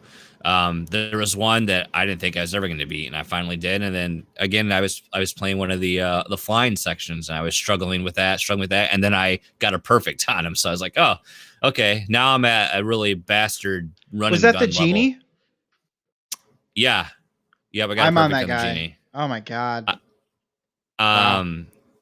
I at a running gun section, and it's just been a real pain in the butt because it's got you switching between right side up and upside down, and then there's some like tracking. It's just really, I'm like at 3/4. I think it's like 3/4 of the way. It was where I keep dying. That's one thing I like too. When you die, you get that little progress bar that shows you how far into the boss fight or how far into the level you made it. It really seems like your weapon selection really can make a big difference in fights. Oh, for sure. Well, I had that with the flower guy because I was using the lob grenade thing. Yes, I was trying that too, triple. and it just didn't work. As soon as I switched. Because when he does the vine thing, you're more often than not you're stuck in the back 2 rows and nothing will You can't reach. hit So him. you got to switch. Yeah, which I Yep. didn't like. You were saying I didn't know that. I just thought you had the same attack throughout the entire game. I didn't know you had like super moves and all that other stuff. So when I found that out, I was really glad because it gives it a little bit of a. You feel like you can customize your loadout a little bit. Yeah. Depending on what you equip yourself with. And I was also, I don't know why I was surprised by this, but I was surprised when one of the first bosses, I think it was the frogs that do the Yeah, the slot machine. yeah, I realized they're not going to go, even if their transformations go in the same order sometimes, what attacks they use will be randomized. So like, Mhm. or with the genie, like the first attack is always the same. He opens up this chest and something happens, but it could be one of 3 things and it's never the Yeah. same. So Yep. even though you're learning things, you have to learn those 3 attacks I feel like individually and sometimes move on. it was repetitive. Like with that genie, I was getting the same attack almost every time, and then all of a sudden it started switching. I was like, what? Yeah. That's the one thing. One of my qualms I have with it is I get so sick of hearing the same 3 taglines For the at the start beginning of of the fight. Like, yes, yeah, me you too. know, because especially if Things you are die a really lot, heating up. you're just like, but, um, yeah, I don't know. There's definitely times when I can only play it in short spurts. Like it depends. Like because I sometimes That's how I I played it play for it. I played it for like 45 minutes and I killed a boss. You know, that's what it felt like because Yeah. it took that much. But I mean, I'm definitely having success with it. I think my lowest score is a B. I mean, I've got a lot of A's in my rankings, but it's just fun to play it. It looks gorgeous. I mean, Yes, it does. the visuals are awesome. The soundtrack, like people said, is awesome. I'm looking forward to. We'll use Parsec and we'll try some co-op on PC. But it's been a great game. You know, definitely deserving of the accolades it's gotten. It's been a really fun game to play, and I can't wait to finish it off and see how much of a painstakingly difficult endeavor that is. With But the devil at the end. the devil. And the Dice King. But it's been a great game. I'm really happy with it. I mean, You know what else has probably been a great game? Because I read an what? article about it. Is your next thing? My next one? I read Well, an my article next... about it today, so I'm curious to see what your thoughts are. Oh, okay. Well, my next game I'm talking about is the only other thing I played this week. Yeah, I played Xbox almost exclusively this week. I played more Xbox this week than in the entire time I've had the Xbox. But it doesn't and that- display correctly on your TV. Well, I actually moved it. I moved my Xbox here to my desk, and then I now have an HDMI. I have an HDMI, an HDMI converter. So because my monitor doesn't do HDMI audio, so I have this converter box, which then converts my HDMI to HDMI and audio. So then I have a 3.5 millimeter audio cable connected to my PC, which is what I use for my Switch to get audio too. I just moved that plug going into the line in on my PC. So when I play an Xbox, I'm getting the audio through my PC, and then I'm using the Xbox app to party chat through my PC. But it works. It works flawlessly. Yeah. It's just crazy how many HDMI cables I have, because I have HDMI coming out of the Xbox into the converter, a cable going out of the converter into my three-way cable split that then goes into my monitor, because I have like a tri cable selector, so I can swap between 3 different inputs on my monitor. It's a mess. But the game I used to play was Sea of Thieves, which had a closed beta this past week. It's actually ending tomorrow for anyone that was already in it or pre-ordered the game, which I did pre-order it because I wanted to get the beta access. Now Microsoft has announced all these changes to their Game Pass service. Predominantly, Sea of Thieves is going to be available day one when it launches on Games Pass. It's like, well, why am I keeping this pre-order? Why am I going to pay $60 for Sea of Thieves when I can pay a monthly fee and just play it via Game Pass when it comes out? Then not feel bad about it when you stop playing it. Right. So that's what I'm going to do, because with Sea of Thieves, it's really, for those of the people not familiar, Sea of Thieves is an online multiplayer pirate game where it's basically very open gameplay, very much emergent gameplay. You can team up with a crew of up to four players, I believe, and set sail and do all sorts of piratey things. I mean, you basically can do what you want, but I mean the main goal is you have different harbors you'll check into, and there's I don't know if there'll be, because you get a very limited option in the beta. I'm assuming we're gonna have different factions that you can earn reputation with, but you buy quests essentially for them, and you have to go out and it'll have some vague clues like where this island is, and so you have to go out, look at your charts, find the island, sail to the island, and then you have like a description of what you have to do to find the treasure, and it'll be like look for the sun rock, take 20 paces and northwest and dig, and literally so it's just like a pirate, you're counting your steps, and then you're digging for the treasure, find it, dig it up, put it on your boat, and you can sell it back for money. And then with that gold you earn, you can buy other items, you can buy different clothing to wear. I believe you'll be able to upgrade your ship, customize it, things of that nature. We saw a very limited snippet of this inside the beta, so I'm really interested to see, because all the missions we could do were like go find X buried treasure, so I think we're going to see more variance in the mission types and things of that nature. And Okay. When we were playing, I played with two different groups. I only ran into other players one time. Wow. The first time it was just one person, and while the three of us were on the island, our fourth player went and stole that person's boat and then sunk it. And then the other time I was playing, with four of us, we had a pretty large boat, and I think we were only going against two people. So they had a much smaller vessel, which was was a lot quicker in the water, could turn much faster, but we had a naval battle with them. So we're firing cannons, and it was awesome. But I mean, the game looks great. It's got this really cool art style to it. The water looks gorgeous when you're out there on the water, and like it's storm and the boat's rocking. It's crazy. Like the visuals. I mean, for me, it's like I'm inside of Monkey Island. That's what it feels like to me. So it really catches a tone with me, because it's not realistic. It's partially stylized, and has this slightly caricature look of the real world. And for me, it's just like Monkey Island. It's great. I mean, you've got grog on your boat, you can get drunk and you stumble around, then you start projectile and vomiting everywhere, and you can get puked on. Like Bobby Pauls, the Nintendo guru, puked on me. All of a sudden my screen was covered in vomit and I couldn't see anything because I had been puked on. But That's hilarious. it promotes cooperation. If everyone has a job to do on the boat, you have someone that's steering from the helm, and then you got to be lowering the sails. Someone's got to be a lookout and keep track of the water and what's going on, and you're not going to hit anything. I mean, Lucas has got some gameplay up right now. I mean, it was some of the most fun I've had playing a game in a while. Like that first night I booted it up, I just had planned to check it out, and then I jumped in a group with Sean Capri, Bobby Pauls, and Joseph Moran, and I played till 1 a.m. with those guys, and it was so much fun. And I think that's the key of this game. While I think you could have some fun going around solo, being a spoiler and doing things, grieving other players, but so much of this game is going to depend on like the group you're playing with, and having fun with those people. And so that's going to be the kind of the issue, is like how long am I going to be interested in doing that? Because if I can't get the same group, if we can't meet up regularly, we're playing at opposite times, that's going to be a bit of a downer. But like I played with Josh, and Donnie and Q from the PSVG crew, and we had unfortunately the servers went down for maintenance, so we barely got to play. And when we were playing, it was a little buggy. But I don't know. I think it's basically a canvas for you to have some fun with, and I really think. Oh yeah, that's right. Kyle was there too.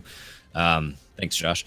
I just really looking forward to like seeing more of this world and being, because like it's like cartoony pirates, it's something I haven't played in forever. And for me, much like Bright was so fun for me because of Shadowrun, I think this is so fun for me because of Monkey Island. And that's a game definitely. That's a game from my childhood that I really enjoy. So the colors specifically really make it feel... the color palette. Like when I was playing the one point, we're sailing, and all of a sudden we had a bunch of holes in the boat from a crash. We started taking on water. Nobody realized it, and the water was all the way up almost to our it was up to their second level. So you got to like grab the buckets, and we're bailing water. And then I was like swimming underneath into the hull of the boat and repairing the hull underwater, coming back up from air, going back down in there. It's just a lot of fun. So Who's in charge of swabbing the deck, though? I don't know, but there is going to be a problem with this game because it's happening in the beta when because you can have matchmaking and join as a random with other players. Yeah. When that random showed up in a group of like 3 other players, they would just put them in the brig. You can vote to put someone in the brig, and then you're just locked in a cell in the bottom of the boat, and you can't do anything. Aww. You're just locked. You're in jail essentially. Now you can just leave the game and join something else. But yeah, then you can shoot people out of cannons. I mean, it was just a lot of fun. Did that. So. They just did that in the video, and it was a good shot. I find it interesting that it's a maximum of 4 in the group, which is nice because then you don't run into like a fully 10-man crewed boat, and you only have 4 people or whatever. So I'm expecting that we'd have more run-ins with other players in the full game. It is going to have PC and Xbox crossplay, I believe. So if I do buy it on Xbox, I can play it anywhere. So I'm really looking forward to it. And I wonder, it almost be worth it, Lucas. I bet you can get the game. I don't. Josh, how much is Josh and Cal are in the chat? How much is Game Pass per month? Is it $10 or is it $15 a month? I have to have one of you guys. Well, are you saying it's for Windows 10 as well? Yeah. Oh shit. So I wonder if you could buy it, get the Game Pass version, and then just try it out on PC. $10 a month. So that's not bad.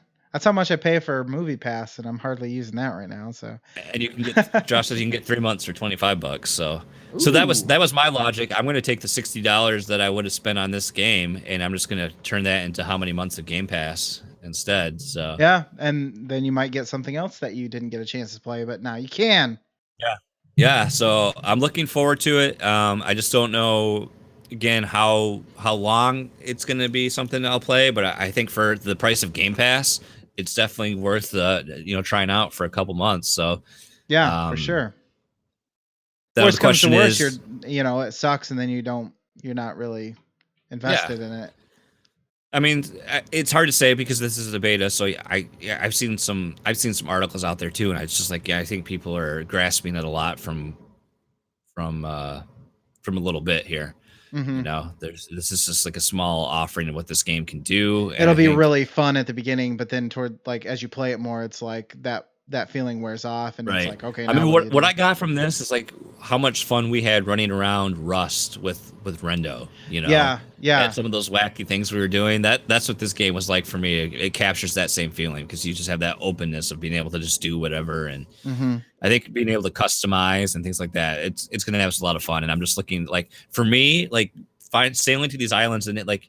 Josh would have the map, for example, and he's like, okay, we got to find this. And then literally inside the game, you can hold up the map and show it to the other players. So then you can see that's funny. What's going on and stuff like that. It's just really cool. Josh points out I did play Halo 5 as well. I'll talk about that some other time because for time's sake, I want to get to the community grab bag. So Sea of Thieves, Cuphead, great games. Looking forward to playing more of those both.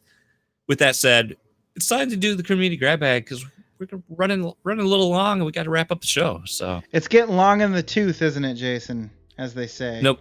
Yeah, nobody wants that. And we got a lot of questions to hit up tonight. So perfect. Perfect. Starting right off with Speak of the Devil, Josh Bones himself. My off-the-wall question is, where do you stand on the XFL?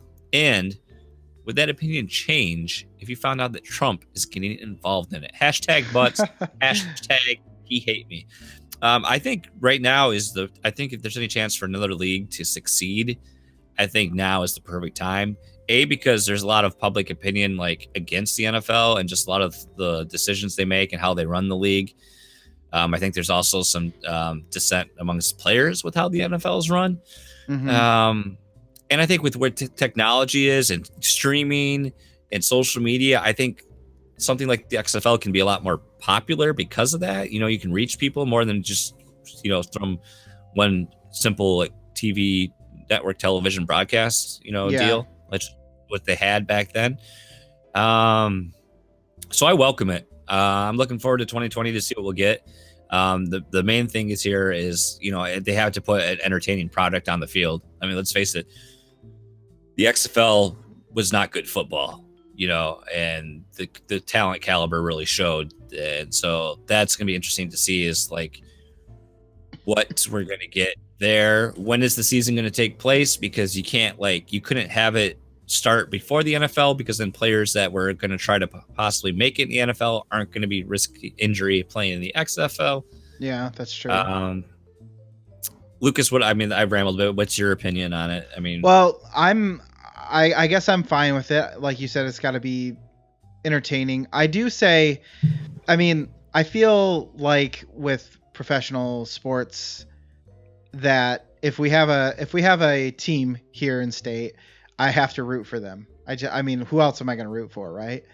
Where here, I can just, at the beginning of it, I can just pick whatever team I like the jersey of or whatever. Yeah. And I can just start rooting for them. So it's kind of nice to like see the beginning of something. Missouri Mudrats. That's my team. It's nice to see the beginning of something, and you can just jump in wherever you really want to. If Trump was involved with it, I would immediately stop watching, though. That's just how it's going to be. I don't see how I think that could even happen, because with it, well, let's face it, I guess I shouldn't rule that out, because you would think with him being the president of the United States, he wouldn't, but you never know. Well, he was on wrestling that one time, so. Yeah, I don't want Trump to be involved with it whatsoever. But don't want apparently, him to be involved though, with the Stance anything. McMahon has said that their politics would be not involved in this whatsoever. So I think from that point alone, hopefully we won't ever see that Oompa Loompa anywhere close by. Moving on, Kevin Austin. He shared a GIF of Michael Jackson to give you the context. Out of all the tracks, I think "Don't Stop Till You Get Enough" is my favorite. What is your favorite Michael Jackson song? I was gonna say I didn't need context. I knew what he was talking about. And you won't stop till you get enough. I thought about it. I think Billie Jean.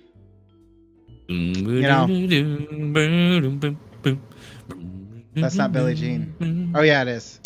No, let's Beat It. Beat It. Yeah, I was gonna say. I don't think that's Billie Jean. Some of them, when you're trying to remember them and you don't you haven't heard. Yeah, exactly. Yeah, Billie Jean. What about you? Beat It. Does Jackson 5 still count? No, because he was being whipped by his dad and was forced to dance and such. So I don't think that counts. Then mine is going to be the classic anthem from the greatest movie of my childhood, Free Willy. Oh God, Man in the Mirror. You clearly remember it well. I don't even know the words. That's my answer. Moving on. Double F 2018 at Fred French 2017 says, here's a question, since I'm sitting here eating some. Ooh, Man in the Mirror is a good one, though, too. Sitting here eating some. What is your favorite Girl Scout cookie? Easy. The tagalongs, I think is what they call them. Oh, the peanut butter ones. All the way. The peanut butter ones, yeah. Hell yeah, dude. All the way. The coconut, the one with the coconut on top. Samoas. Yeah, those are close. Those are good. I don't mind just the plain old shortbread ones also, but you know what the number one I can eat all day long. Number one seller, Thin Mints. Absolutely disgusting. I don't understand. I loved them as a kid. Put them in the freezer. Money. We used to eat them all the time as a kid. That's what Danette does too, and I just what? Now I'll just be over. You can freeze your nasty mint cookies that taste like toothpaste, and I will be just opening a box and eating some tagalongs like a normal person. Perfect. Tagalongs is the answer. Moving forward, Adam Leonard. Yep, he finds a way to get into every podcast. Is that Squall's brother? Yeah, that's Squall Lionheart's brother, Adam Leonard. Adam Lionheart. Leon Hardy T. Leon Hart. You have a superfluous T in your name, sir. So that's all I'm going to say. And he says, I'm hiding in Jesse Waldak's rec room. Lucas, if you may not be familiar, Jesse Waldak is a co-host of the Nintendo Dads podcast. I wish I had Jesse's girl.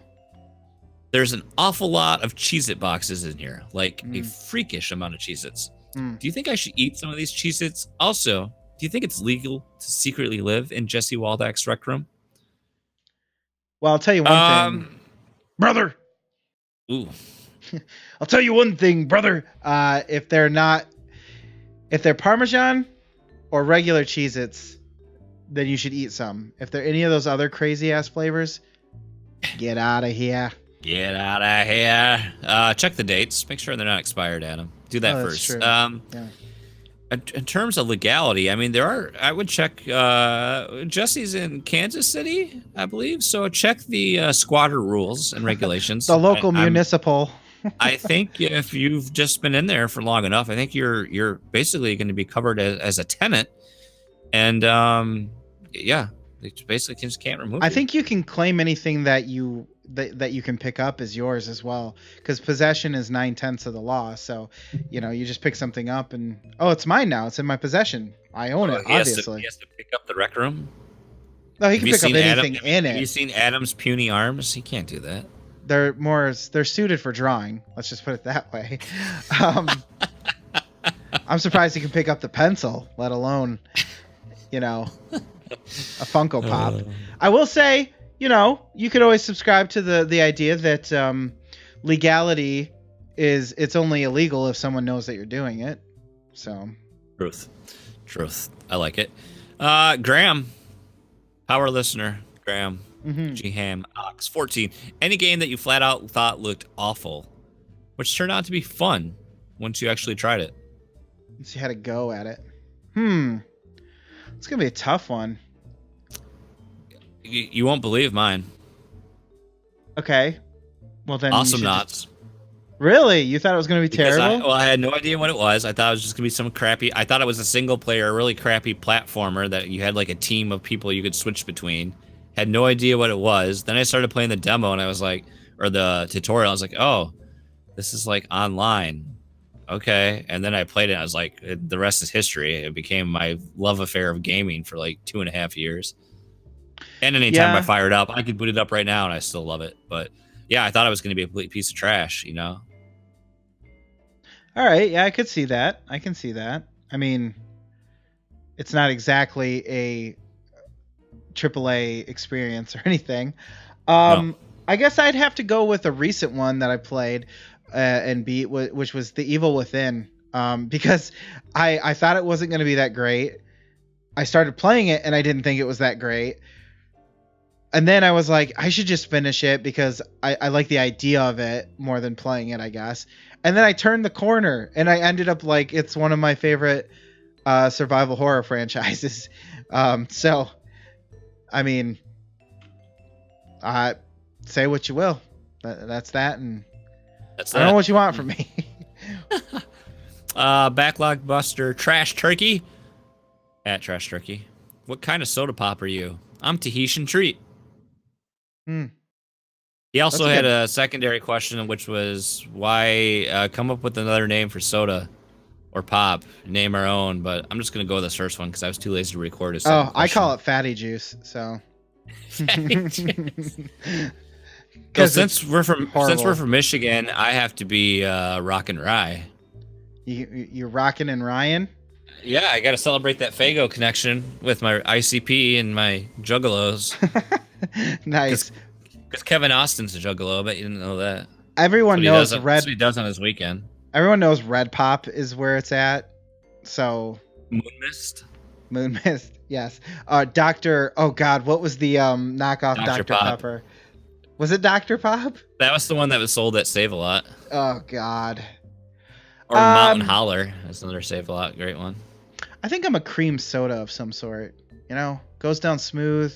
Not something like that you would typically find just out there. You can't go to a lot of movie theaters and just go, hey, I think I'll take the cream soda. Best you're gonna get, best case scenario, root beer. But root beer is just like a second rate cream soda. Hamburgers and root beer. I'm speaking beyond things that that you can understand, Jason, and I get that. But just trust me when I say root beer is the second rate cream soda. Josh wants to know if you have a salty finish. Well, take that question for what you will. You can dip your pretzel in my cream soda, and then you can find out. Sea salt. Mr. Matt Knight wants to know who your celebrity crush is. Well, depends on how much time I have to finish. No. Well, if we're talking about men, we got to go with Chris Pratt and Paul Rudd, of course. Oh, I was besties. I was stunned a second. Why? Oh, because I didn't I say thought Paul Rudd. Paul Rudd wasn't getting mentioned. Oh, it's a three-way for sure. It's going to be a three-way. But if we're going with women, Scarlett Johansson has always had my fancy. And I will say that as somebody who doesn't down at Poker Town really give a shit about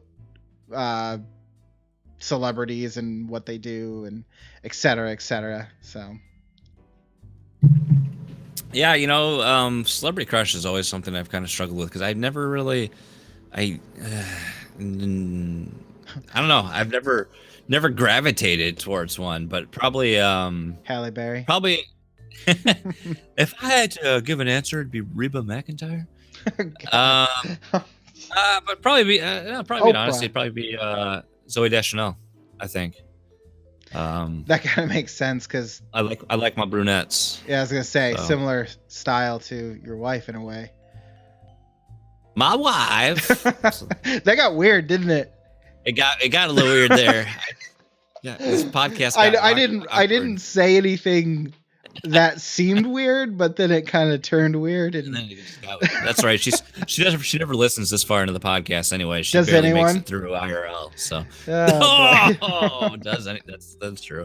And our last question comes from the crazy man himself, Backlog Buster Sir, Backlog_Blues. Which state do you believe is the best state to hide bodies? And I'm going to go, this is a no-brainer because Serge lives near Vegas, so I'm going to go with Nevada because he clearly hasn't gotten caught yet. And if I had to place a bet of what podcast listener out there has a crop of dead bodies in his backyard, it's going to be Serge. True. Well, I assumed at the end of this it also said asking for a friend, because you don't want to self-incriminate. Somebody beat me to it. Yeah. Somebody beat me to it. Now, see, I agree Florida man with Florida because one, a bunch of shit goes down there anyway, so they ain't got time to look for one missing person. I mean, if you're gonna have a dead body, you just chuck it in Florida somewhere. And two, the reason why you chuck it in Florida somewhere is because a crocodile or an alligator is gonna come along and it's gonna eat that body for you, and then problem solved. So, crocodiles is the answer. Now, you don't want to transport a body over state lines. So you should probably already live in Florida. So what I'm really saying is if you live in Florida, you should be able to commit mass murder without getting caught, I guess. That's the takeaway. Right. That's the takeaway. I like it. That concludes the grab bag for the evening. Thank you to everyone who sent us a question. We appreciate them all. I do want to, as we start to begin to close out the show, I do want to bring up a fun fact. Facebook alerted to me that today, 2 years ago tonight, was episode 100 of Fluxtaposed. I saw that. You click on the link. I was in that very basement of yours recording episode 100 with you. Getting sloshed, if I remember. Getting hammered. And then the next day, I'm like, oh, this isn't the right video. Delete. Oh, there it went. Why are there two of these? Delete. Oh. Why are there none of these? It's all gone now. I need my YouTube list to be nice and tidy when I look at it. And that's how episode 100 ceased to be. So with that, if you want to help support the show, feel free to check out patreon.com/Fluxtaposed, like these other awesome people that help make this possible each and every week. And we'd like to thank our patrons, but of course, we want to give special thanks to those arbiters of awesomeness. Oh, yeah. Yeah. I said suckers, to be clear, not Edwin Calla, Tyler Rowland, Nathan Horton, and of course our our executors of excellence. Those are words. They're hard to say. Josh Bourbone, Dan Anthony, and Siri Renee. We love you all. You get a golf clap. Many golf claps to everyone. Yes. Because that's how we do things. So that's going to conclude episode 197 of Fluxtaposed. Creeping ever closer. Put it in the books. We're getting closer and closer to episode 200. I don't know what we're going to do yet, but I'm sure it'll be lackluster as always. So thank you for listening. Thank you for watching. watching, and we'll save you a seat for the next episode kill me. of Fluxtaposed. I gotta go to bed. I gotta get up at 5 a.m. It sucks. Good night, everybody. We'll see you next week. Bye.